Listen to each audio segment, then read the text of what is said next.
Бараг нэг их 80 гаруй төгрөгийн төс зээлийг л авах гэж байгаа юм байна л да. Тэгэхээр энэ зээл болгоны ард үр дүнд суурилсан хөрөнгө оруулалт явах хэрэгтэй. Манай эдийн засгийн байнгын ороо бол дөрвөн заяа болох шүнэлдгээр эдийн засгийн хувьд нь ямар үүрэгтэй байх вэ гэдэг дээр гол дүгнэлт гарах байх гэж бодож байна. Тэгэхээр би байнгын орон дараагаас суухад энэ чиглэлээр ингээд гишүүдийн өгсөн ийм тусдаа санал дүгнэлтэн дээр тусгагддаг юм уу? Эсвэл манай байнгын орон нэгдсэн одоо ийм тогтоол хэлбэрээр дүгнэлтээ гаргаж болохгүй юу? Өөрөөр хэлбэл заавал биелүүлэх шинжийг агуулсан ийм тогтоолоор манайх санал дүгнэлтээ гаргахгүй бол тэгээ энд нэг хэдэн гишүүн саналаа хэлдэг. Тэгээд тэр нь хэрэгжиж байгаа ч юм уугүй ч юм уу? Тэгээ ийм байдалтай болчих гээд байгаа байхгүй. Би энэ хариултуудаас нь хараад байхад энэ саяын одоо түрүүний одоо танилцуулсан байдлаар хараад байхад тэгээ ийм байж болд юм болов. Энэ дээр та нэг хариулж өгөөч ээ. Хоёрдугаарт нь энэ би бас түрүүний саналаа хэлэх гээд байгаа. Асуултан дээр гарсан саналаа. Энэ байшин барьснаар асуудлыг шийдэхдэггүй. Урьдчилан сэргийлэх ажил, хүний нөөцийн тогтолцоо, зэрэг цогцоор нь энэ асуудлыг авч үзэхгүй бол одоо байшин бариад асуудал шийдэгддэг бол одоо зөндөөл асуудал шийдэгдэхээр цаг хугацаа бидэнд өнгөрлөө. Тэгэхээр энийг нэг одоо яаж оншилсан байд юм бэ? Зөв онш өрн тавьсан юм уу? Одоо түргэн тусламжийн 110 автомашин аавна гэж байна. За одоо Toyota-гийн л машин авах гэж байх зөв. Тэгээ би хэлээд байгаа энд нөгөө нислэг дэрэг нэгч байхгүй. Магадгүй төрийн байгууллагууд нислэг дэрэг байх нь оновчтой биш үеж магадгүй. Яг бол дараагаар нь унаад ээж магадгүй. Тийм учраас энийг хувийн хвшилд тэр даатгал байд юм уу? Одоо ямар хэлбэрээр байд ингээд шийдэх энэ одоо хуулиур ер нь байна уу? Жишээлбэл энэ хэрэгжүүлж байгаа төсөл дээр одоо тийм хуулиур одоо байгаа юу? Тэгэхгүй болохоор түрүүний юуг бол дэмжсэн. Би харин энэ дээр жоох эргэлзээл. Энэ төслүүд дээр. Тэгээд нэг өмнө зөндөө олон төсөл Монгол улсад хэрэгцэлтэй. Тэгээд тэр төслийг одоо яг нэн шаардлагатай газар нь хэрэгжүүлдэггүй. Эсвэл одоо нэг эрх мэдэлтэй хүмүүс нь дараагийн сонгуулио одоо тойрогтой хэрэгжүүлчихдэг. Тэр нэг жоохон надад бол нэг тийм жоохон үл итэх байр суурь бол байна. Яг гэвэл энэ задаргааг нь сайн мэдэхгүй байна. Яг хаана хэрэгжүүлэх гээд байгаа юм. Үзмжээрээ хандах асуудал энэ төр гарах юм биш үстэй. Мөн л одоо гадны банкнаас зээл аваад Ховд аймгийн бүх сумыг одоо хатуу уучлалтай замаар холбосон байлээ. Тэгсэн мөртлөө бомбдууд нь холбогдоогүй. Бусад одоо эдийн засгийн өндөр ач холбогдолтой. Тэгээ энийг одоо нийгмийн эдийн засгийн ач холбогдлоор нэг яаж ирмэлсэн юм бэ? Тийм учраас энэ дээр заавал бидэг шин чанартай дүгнэлт гаргамаар байна.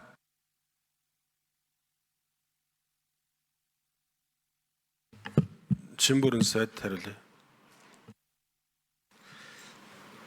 За тэгэхээр ерөөсөө яг Монгол улс шиг ийм уудам өргөн нутагт хөө ам сэрэг суурьсан орон нутагт бид төргөн тусламжийг шуурхаа хүргэдэг байх тогтолцооны төсөл энд орсон байгаа юм. Тэгэхээр таны бас сая асуудаг асуулт зөвөө. Ер нь яаж аймагуудаа сонгосон гэж. Тэгэхээр энэ дээр төслийн танилцуулга дээр та харж байгаа 17 аймаг гэж орсон байна. Тэр ороогүй аймагуд нь юу гэхээр жишээлбэл одоо Ховд Увсад дөнгөж саяхан Азийн хөгжлийн банкаар эмнэлгийн өргөтгөл баригдаад цоо шин хагалгааны хэсэг яаралтай тусламж төргөн эрчим дэмжлэгийн дасгууд нь хийгдчихсэн байж байгаа. Тийм учраас давцаж хийхгүй. Тийм ээ. Тэгэхээр энэ та нэрсүүдийг бас хараарай.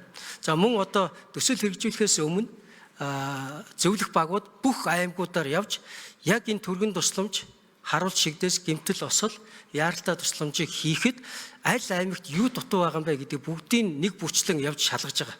Одоо бараг Азийн хөгжлийн банкны зөвлөх багийнх нь өнөөдөр бараг дуусгах гэж байна. Бүх аймагуудаар яваад дуусгах гэж байна. Тэгэхээр энэ бол цогц арга хэмжээ шүү. Зөвхөн одоо байшин барих зүйл биш. Та бүхэн энэ хөрөнгийн зарцуултыг хараарай.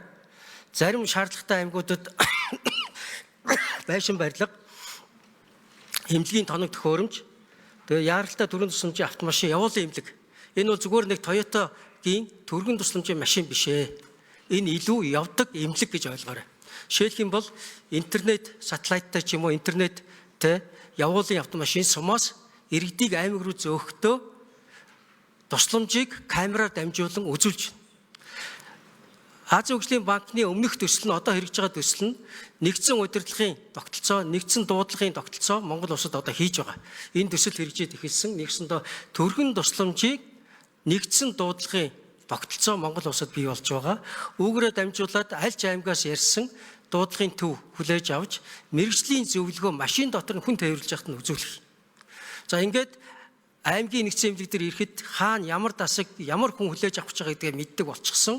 Шууд хүлээж аваад тэгээд төргөн тусламжийг шуурхаа үзүүлнэ, эрчим тэмцээлгээ төрөлцсөн мэргэжлийг үзүүлэх, тэр хэрэгтэй тоног төхөөрөмж бүрийг суулгана. Нэгсэндээ аймгаас Улаанбаатар руу явуулахгүй гэдэг байгаа зорилго маань энд байна. Ер нь яаралтай тусламж бол нэг 2 цаг дотор л тусламж үзүүлэхгүй бол бид хүнээ алдаад байгаа шүү дээ. Тийм ч учраас одоо 2024 оны статистик тоог та бүхэн танилцуулъя. 18,200 гаруй иргэн эндсэн байдаг 24 онд. 70% эмнэлэгт нас бараагүй. Эмнэлгийн гадуур нас барсан. Яг одоо мэргэжлийн судлаачдын хийсэн анализ хийгээд үзэхлээр 6,000-ийн аварч болох боломжтой байсан гэж байна шүү дээ. Тэгэхээр энэ болгоныг л бууруулах ийм том хөтөлбөр.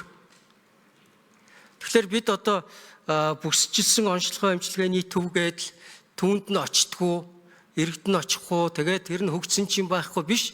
Харин төргөн тусламж, яаралтай тусламж төргөн очиж чадаад төргөн очисноороо мэргэжлийн тусалцаагаа үзүүлж чаддаг аймаг бүр дээр энэ тогтолцоог хийх ийм төсөл юм аа. Тэгээд энэ дотор орж байгаа задаргаанууд энэ төр бол дандаа цогц арга хэмжээ байна. Цогц арга хэмжээ. Хүний нөөцөөс ахуулаад шаардлагатай тоног төхөөрөмж, барилга, байшин, дэд бүтцийн бүгдийг хийгээд тэгээд одоо 2 жилийн дараа гэхэд Монгол улсад төргөн тусламж, төргөн хүрдэг болсон нутаг бүр дээр ижил эмнэлгийн тусламж, яаралтай тусламж очдог болно гэсэн ийм том төсөл байгаамаа.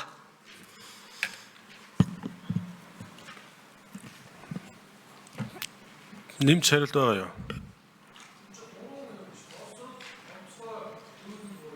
За боловсролын яам. 6 номер.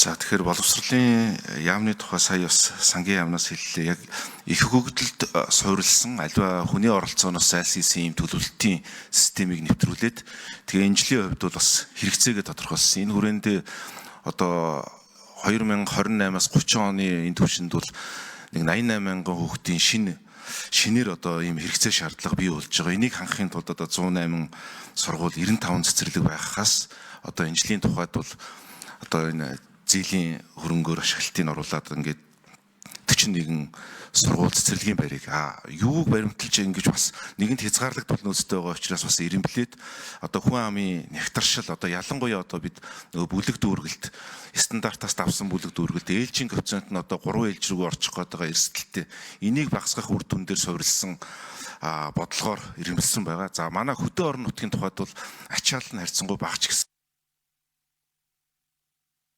Нэмж 1 минут 6 номер.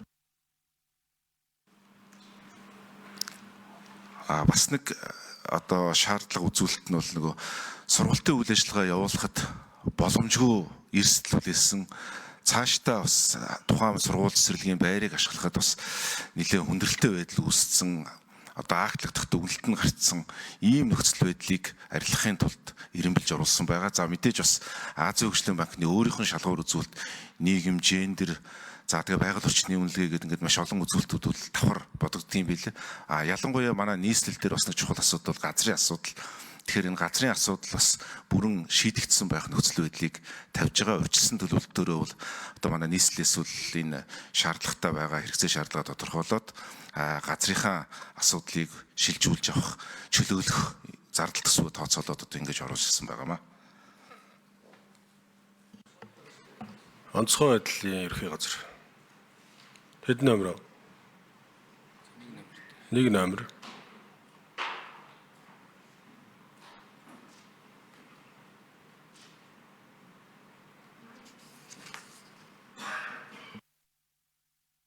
Онцгой байдлын ерөнхий газрын дэд дарга хурандаа гантан үрэлтгэж байна. Энэ Монгол улс цөрөн төсвөрлөх чадварыг сайжруулах төслийн хүрээнд онцгой байдлын байгууллага бол 4 зорилтыг тавьсан. За үүнд бол галт өмөртэй тэмцэх, эрен хайх, аврах, хойшлуулсгүй сэргээн босгох ажиллагааны чадварыг сайжруулах. За онцгой байдлын байгууллагын академик сургалт бэлтгэлийн цогцлборын төвийг байгуулж аль паагчдын мэргэжлийн ур чадвар бэлтгэлжилтийг дээшлүүлэх, За 3 дугаарт нь орон нутгийн засаг захиргааны байгууллага болон иргэд олон нийтийн гамшигаас хамгаалах чадварыг сайжруулах. За 4 дугаарт нь гамшиг судлалын хүрээлэнгийн аюулгүй байдлын лабораторийн төвийн чадварыг дээшлүүлэх гэсэн ийм 4 чиглэлээр бол одоо төслийн үр дүн гарна гэж үзэж байгаа. За сая Бадамсүрэн гишүүн асуулаа нислэг тэрэгний тухай. Энэ нислэг тэрэгний тухай асуудлаар Азийн хөгжлийн банктай санал 1 номер 1 минут. Азийн хөгжлийн банктай санал солилцоход бол одоо нислэг тэргийг санхүүжүүлэх боломжгүй гэсэн урьдчилсан байдлаар хариу өгсөн байгаа. За энэ чиглэлээр бол Францын засгийн газартай ажиллаж байсан туршлагынхаа хүрээнд цааш хамтран ажиллах саналаа хүргүүлээд байна.